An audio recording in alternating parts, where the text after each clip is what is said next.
Hello students, இப்போ நம்ம class 11 business mathsல first chapter matrices and determinants பார்க்க போறோம். அதுல example 1.14, 1.15, 1.16, 1.17, 1.18, 1.19 பார்க்கலாம். 1.14 if a is equal to கொடுத்துட்டு find a inverse கேக்குறாங்க.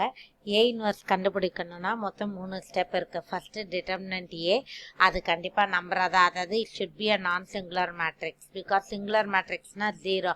அதோட determinant value 0 ன்னு வந்ததுன்னா ஃபார்முலா எழுதுறப்ப 1/0 into anything ன்னு வரும். so it's not possible. so கண்டிப்பா non singular matrix தான் இருக்கணும். ஸோ ஃபஸ்ட்டு டிட்டர்மினன்ட் ஏ கண்டுபிடிக்கணும், அப்புறமா அட்ஜாயிண்ட் ஏ கண்டுபிடிக்கணும், அப்புறமா 1 by determinant a into adjoint ஏன்னு போடணும். ஸோ டிட்டர்மினன்ட் ஏன்னா என்ன, 2 2s are 4, -12னா +12, 4 + 12 16 வரும். அட்ஜாயிண்ட் ஏன்னா என்ன போடுவோம், ஃபஸ்ட்டு ப்ராக்கெட் போட்டு டி போட்டுறோம், ப்ளஸ் மைனஸ் மைனஸ் ப்ளஸ். இப்போ இந்த 2 நம்பர் விட்டுட்டா 2, 4 விட்டுட்டா -3, -3 விட்டுட்டா 4, 2 விட்டுட்டா -3ன்னு வரும், 2 விட்டுட்டா 2ன்னு வரும். நெக்ஸ்ட் இப்போ மைனஸ் இன்ட்டு மைனஸ் ப்ளஸ்னா இது டிரான்ஸ்போர்ஸ்ன்றனால ரோவா காலமாகவும் காலமாக ரோவா போட்டுக்கிறோம். Formula A inverse is equal to 1 by determinant A into adjoint A ஃபார்முலாவில் போட்டு சப்ஸ்டியூட் பண்ணுறோம். நெக்ஸ்ட் எக்ஸாம்பிள் 1.15 இதுவும் ஏ இன்வர்ஸ் தான் ஃபைண்ட் அவுட் பண்ணோம். So first determinant A find out பண்ணால் 0 வருது. ஸோ இது சிங்குலர் மேட்ரிக்ஸ்ன்றனால A inverse does not exist. Example 1.16 ஒரு 3 into 3 மேட்ரிக்ஸுக்கு ஏ இன்வர்ஸ் கேட்குறாங்க. ஸோ இதுக்கு அதே மாதிரி தான் ஃபஸ்ட்டு டிட்டர்மினன்ட் ஏ. டிட்டர்மினன்ட்டை எப்படி கண்டுபிடிப்போம், ஏதாவது ஒரு ரோக்கோ ஒரு காலம்க்கோ அந்த ப்ளஸ் மைனஸ் ப்ளஸ் போட்டு வேல்யூ கண்டுபிடிக்கணும். ஸோ இது ப்ளஸ் மைனஸ் ப்ளஸ், அப்போ ப்ளஸ் 2 இன்ட்டு இந்த ரோ காலமை விட்டுட்டா மீதி என்ன நம்பர் வரும், 5 4 5 3. அத்தை -4 இன்ட்டு ரோ காலமை விட்டுட்டா 2 4 2 3. அத்தை +4 இன்ட்டு ரோ காலம் விட்டுட்டா 2 5 2 5. அப்புறமா இதை ஒர்க் அவுட் பண்ணால் -2ன்னு வருது. நெக்ஸ்ட்டு கோஃபேக்டர்ஸ் கண்டுபிடிச்சி போடுறாங்க. இல்லைனா நான் என்ன சொல்கிறேன்னா ஏஐஜேன்றது நத்திங் பட் அட்ஜாயிண்ட் ஏவோட ரெப்ரசன்டேஷன் தான். பெரிய ப்ராக்கெட் போட்டு டி போட்டுருங்க. இப்போ இந்த நம்பர்ஸ் எப்படி வரும்னா, இப்போ ஃபர்ஸ்ட் நம்பர் 2 வர ரோ காலமை விட்டுரு, நீ டேரெக்டாகவே மல்டிப்ளை பண்ணுறான். 5 3s are 15, -20 -5ன்னு வருது.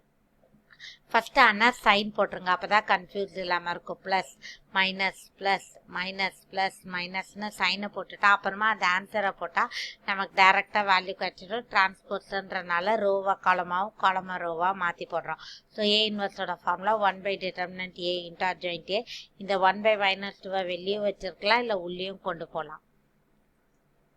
நெக்ஸ்ட் இப்போ இதில் என்ன சொல்லியிருக்காங்கன்னா ஏ மேட்ரிக்ஸ் கொடுத்துட்டு satisfy the equation a² - ka + i2ன்னு கொடுத்துருக்காங்க. கே வேல்யூவை கண்டுபிடிச்சிட்டு ஏ இன்வர்ஸ் கண்டுபிடிக்கணும். ஸோ இதில் ஃபஸ்ட் என்ன டிஃபிகல்ட் டேர்ம் a², ஃபஸ்ட்டு அதை கண்டுபிடிக்கிறோம். ஏ இன்ட்டு ஏன்னு மல்டிப்ளை பண்ணுறோம். எப்படி பண்ணோம், இந்த first row first column 2 2s are 4 + 3 7. Next first row second column 2 3s are 6 + 3 2s are 6 12. Next second row first column, அப்போ 2 + 2 4. செகண்ட் ரோ செகண்ட் காலம் 3 + 4 7ன்னு வரும்.